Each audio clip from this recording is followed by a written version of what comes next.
इतिहास जब पुराना हो जाता है तो लोग उसे पुराण कहते हैं। हमारे पुराणों में प्राचीन भारत का इतिहास है। युगों युगों से चली आ रही मनुष्य सृष्टि के कल्याण हेतु हर काल में किसी न किसी युग पुरुष ने जन्म लिया। त्रेता युग में राम ने मर्यादा पुरुषोत्तम का संदेश दिया, समाज के चरित्र का निर्माण किया। द्वापर युग में कृष्ण ने गीता के द्वारा कर्म का सिद्धांत समझाया और धर्म की संस्थापना की। पर समय चलते धर्म के नाम पर अधर्म बढ़ा। असत्य, अराजकता, असमानता, अस्पृश्यता, अर्थ सिद्धि और अंधश्रद्धा का पाखंड चारों ओर फैलने लगा। मनुष्य भयभीत हो अज्ञान के अंधकार में भटकने लगा। इसी अंधकार को दूर करने पुनः एक युग पुरुष जन्म लेने वाला था और इस बार उस युग पुरुष का नाम था। महाभारत युद्ध पश्चात कई युग बीत चुके थे। उस महायुद्ध की परछाई ने भारतवर्ष को कई हिस्सों में बांट दिया था।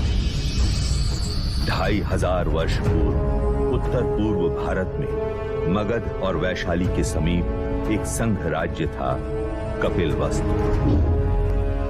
उस समय कपिलवस्तु पर शाक्य कुल के पराक्रमी क्षत्रिय सूर्यवंशी राजा शुद्धोदन का शासन था।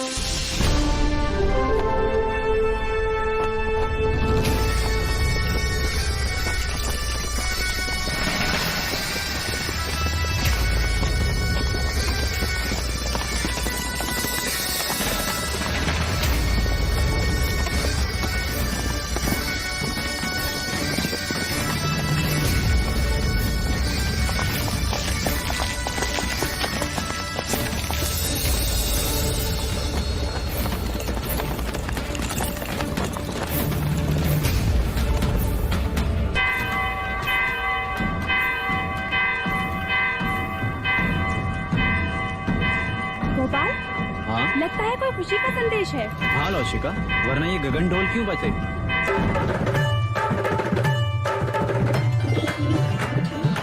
एक ओर से आए राजा, दूजी ओर से पांडव भीम। युद्ध हुआ रण में घमासान, अंत में जीते जो थे वीर।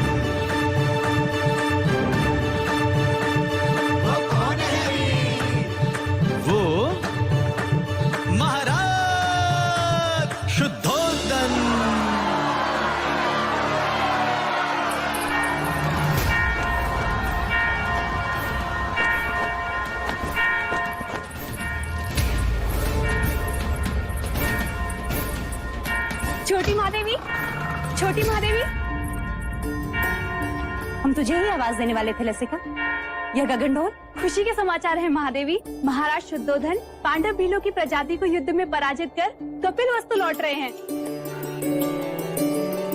ईश्वर ने हमारी मनोकामना पूरी कर दी। क्या यह समाचार महादेवी महामाया तक पहुंचा? नहीं, वो इस समय अपने कक्ष में नहीं है। ठीक है, तू गरीबों में अन्नदान का प्रबंध कर। यह खुशी का समाचार हम स्वयं अपनी बड़ी बहन को देंगे।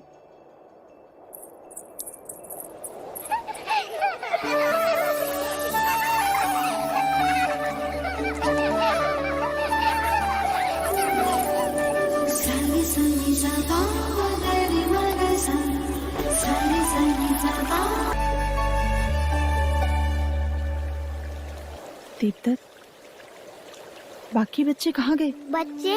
कौन से बच्चे? यहाँ मैं अकेला हूँ।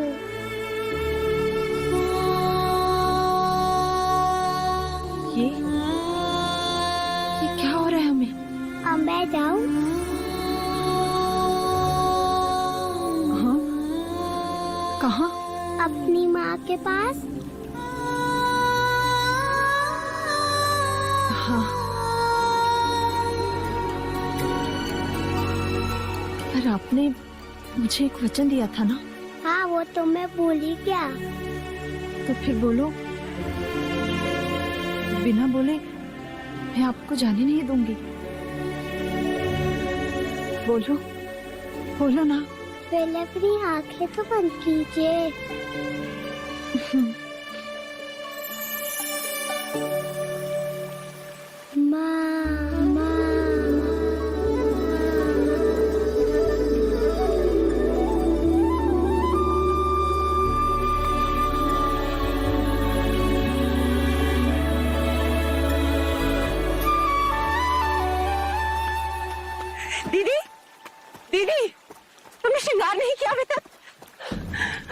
श्रृंगार वो किस लिए?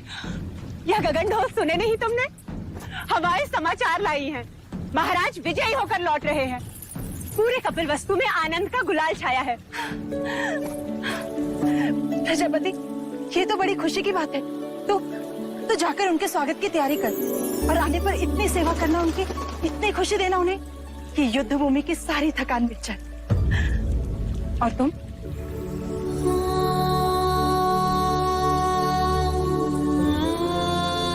खुशी के मौके पर पांच का चेहरा नहीं देखते प्रजापति।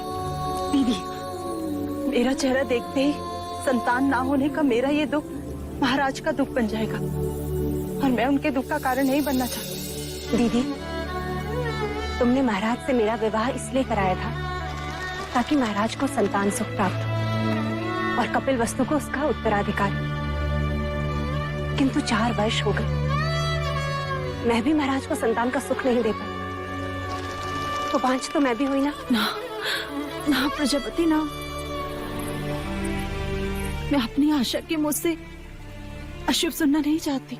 और मैं भी तुम्हें इस हाल में नहीं देखना चाहती। इस वक्त हम दोनों का कर्तव्य है कि हम मिलकर महाराज का स्वागत करें और उनकी खुशी को दोगुना कर दें। क्या चाहती हो तुम? बस इतना कि जब महाराज आए तो तुम उनका स्वागत पूरे 16 श्रृंगार के साथ करो और महाराज बस तुम्हें ही देखते रह जाएं। महाराज की